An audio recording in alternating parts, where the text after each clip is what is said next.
In today's ceremony, could I ask you to please make sure that your phones are either switched off or on silent?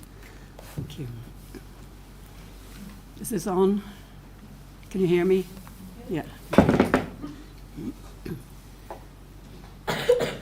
Good afternoon and a very warm welcome to you as we come to celebrate the life of Frank Johnson, to express our love and respect for him, and to bring some comfort to his family and friends. I will start by offering my sincere sympathy to Frank's family, his wife Mary, his children Karen, Anne, Peter, Owen and Ellen, brother Dick, sons-in-law Leo and Pat, daughters-in-law Wendy and Fiona, sisters-in-law Margaret and Miriam, grandchildren Aisling, Connor and his partner Maria, Mark, Cormac, Hugh, Cian, Rory and Aveen, extended family and friends.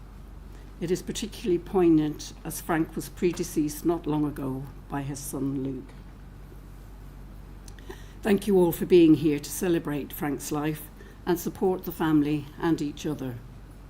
I hope that at the end of this celebration, you will feel glad that you took the opportunity to share some of your grieving as well as your joyful memories in the presence of others who have known and cared for Frank. Thanks also to all those who are not able to travel here but are joining us online. There's always great sadness when someone close to us dies.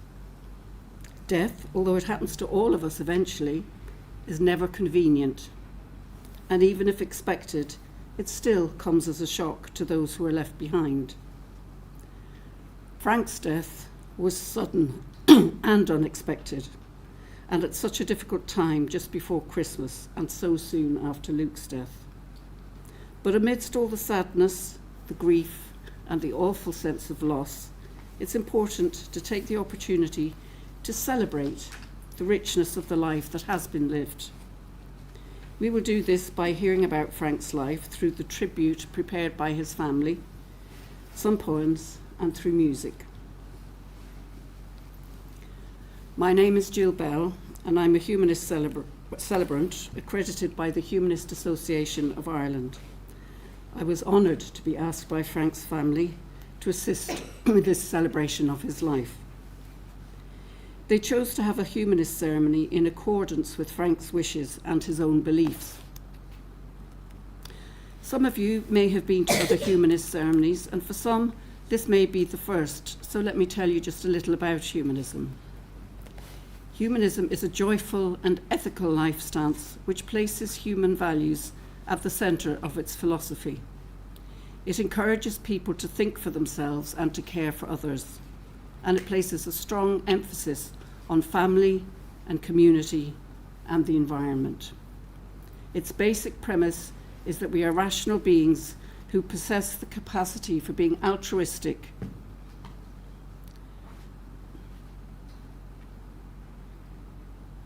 honest, kind, and just. Humanists contend that these qualities are integral to our deepest humanity.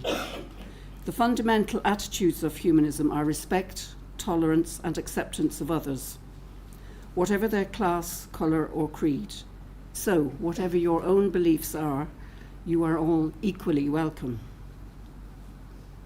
I did not have the pleasure of meeting Frank, but when I met with his family and they spoke so fondly of him, I gained a sense of what a lively and determined person he was, and indeed such an inspiration for trying and achieving new challenges right up to his 91st year. The family have asked me to read the tribute that they have prepared together. The piece of music playing as you entered was Quantum from the film Oppenheimer. This piece was played at the service held for Luke, who sadly predeceased his father by 12 weeks. And it was after attending Luke's service, a civil service held in Mount Jerome on the 5th of October, that Frank expressed a desire for a similar service when the time came for him. Frank began his life in Rathkeale in County Limerick. As a student, he moved to Dublin and took a Bachelor of Agricultural Science degree in the 1950s. He began his working career in the Department of Agriculture. He returned to Rathkeale, and when the vocational school opened, he took up a post teaching science. He would remain with the VEC for the rest of his career, furthering his education along the way with a postgraduate qualification in career guidance and remedial teaching.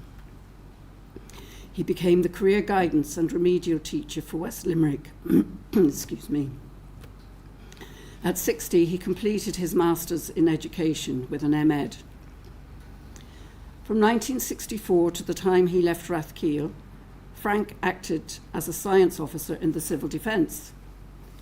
We were probably the only family in Ireland who had a Geiger counter under the dining room table. He also, for many years, acted as the secretary for the Rathkeale branch of the Red Cross. Frank loved books.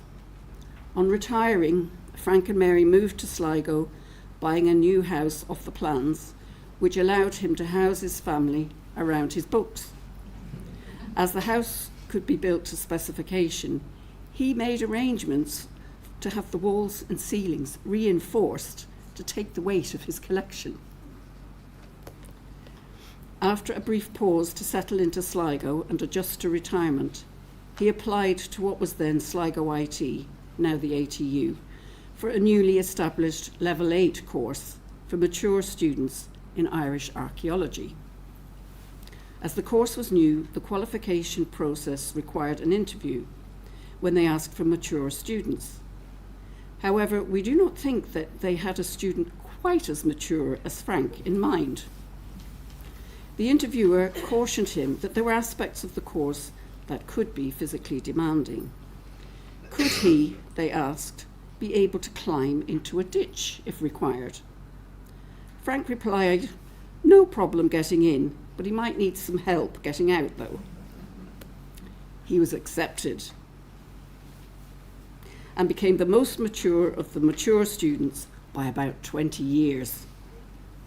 He completed his degree and followed with a master's, despite developing a macular hole in his eye that required eye surgery and a prolonged period of several weeks of lying face down with his eyes blindfolded. My brother Luke commented that our father was the only person we knew of who suffered from reading-related withdrawal symptoms. This incident delayed the completion of his master's thesis. Now, he received his parchment to a standing ovation at 80 years old. Commenting on reaching that age, he said that he would now have to accept the fact that he was no longer middle-aged. After arriving in Sligo, he was delighted to discover that there was a vibrant classical music society, Con Brio, headed by Lucia McConville, which brought world-class musicians to Sligo. He attended the concerts for over 20 years. The move to Sligo on retirement was made as his daughter Karen and family were already based here. Both families bought houses at the same time, becoming next-door neighbours, and the nexus of the family moved to Sligo. With both houses, the whole family could meet regularly. He delighted in seeing all of his 6 children together enjoying each other's company. He loved the flora and fauna of his new home and researched for his master's on vellum, the enclosing system of early medieval monasteries in Sligo, led him to explore rural County Sligo. This love of the Irish landscape was reflected in his observance of the winter solstice each year. It was a date to be marked in his calendar.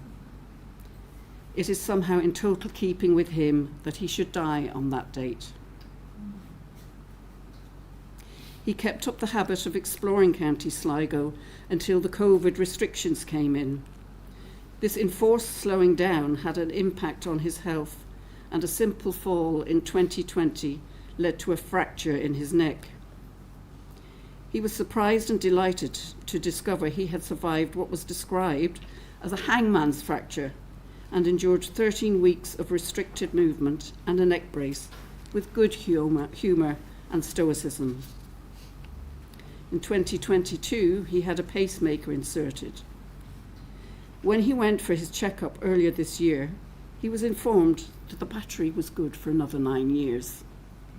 He decided that a dead battery was probably not something that he would need to worry about. He was anxious that his medical condition and age would mean that his driving licence would not be renewed, and was delighted just before his 90th birthday to be issued with another 3-year licence. Despite these issues and some loss of hearing, Frank remarked earlier this year that he was still enjoying life. He remained in reasonable health until December the 20th, when he awoke feeling very cold. He was also extremely confused and was taken to hospital by ambulance. However, after a few hours, he rallied. He was admitted with the expectation of being released within a few days. However, at 3:30 a.m. on December the 21st, his heart stopped. His cause of death was attributed to sepsis, compounded by his underlying heart condition. Frank will be sadly missed by his children and grandchildren and by his wife of 64 years, Mary, who supported him throughout his career and his further education in Sligo. A student in Dublin herself in the 50s with a BCom from UCD, she also had a career. Together they raised 6 children and 8 grandchildren. He will also be missed by his brother Richard and the extended Johnson family, and by his many friends from his student days, his time in the VEC and his later years in Sligo, along with those who came to know him through his interests in Irish history and archaeology.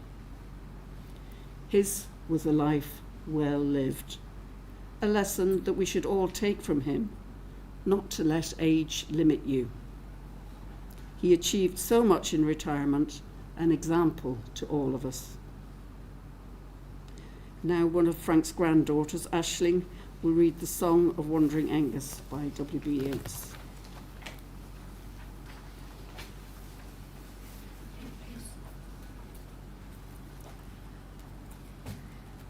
This is the Song of Wandering Angus. Oh, thank you.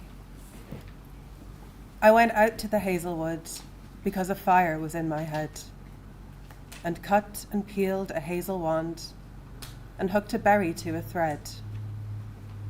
And when white moths were on the wing, and moth-like stars were flickering out, I dropped the berry in a stream and caught a little silver trout. When I had laid it on the floor, I went to blow the fire aflame. But something rustled on the floor, and someone called me by my name. It had become a glimmering girl with apple blossom in her hair, who called me by my name and ran and faded through the brightening air. Though I am old with wandering through hollow lands and hilly lands, I will find out where she has gone, and kiss her lips and take her hands, and walk among long dappled grass, and pluck, till time and times are done, the silver apples of the moon, the golden apples of the sun.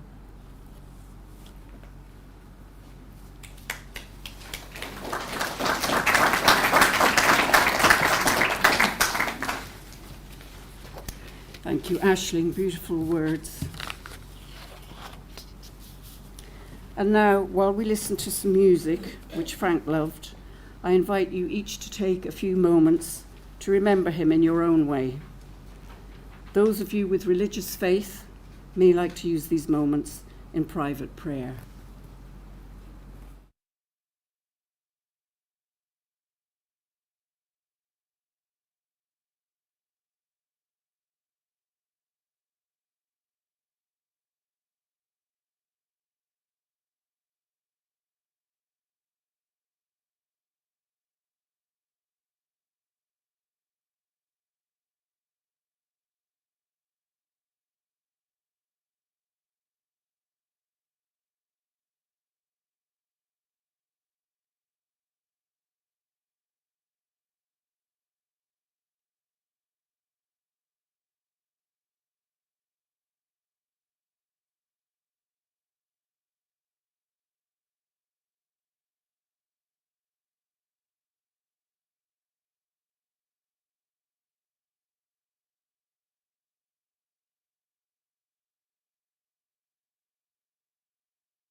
And now Frank's son Owen will read a poem.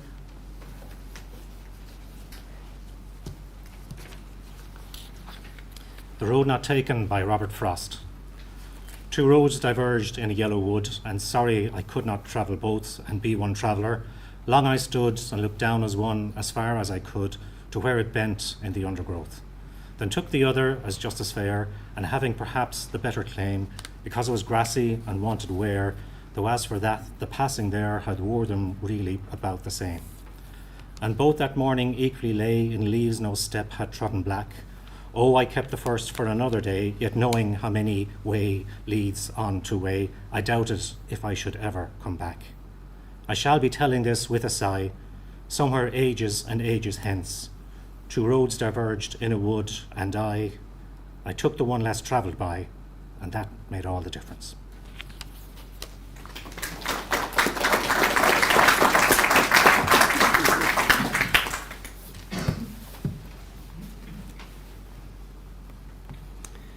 Thank you, Owen. A great philosophy on life. We've now reached the part in today's ceremony when Frank's body will be taken from our view.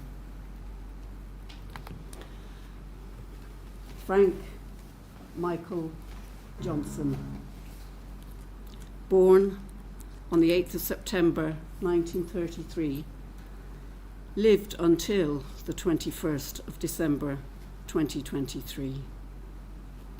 May you rest in peace. As we listen to some more music that Frank loved, the curtains will after a while close.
wonderful to have so much of the music that Frank loved as part of this ceremony, a real celebration of his life.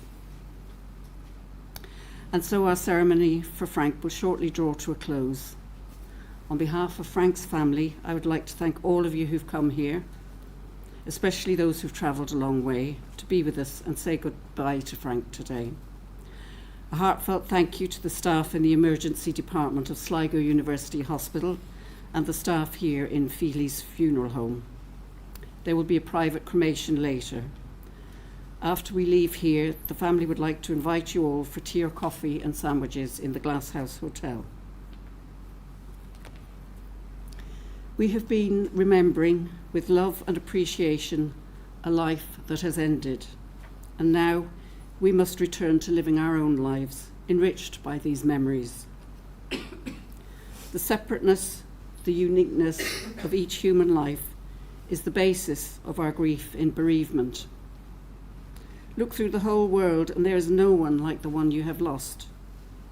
But Frank still lives on in your memories, and though no longer a visible part of your lives, he will always remain a member of your family or your circle through the influence he has had on you and the special part he has played in your lives.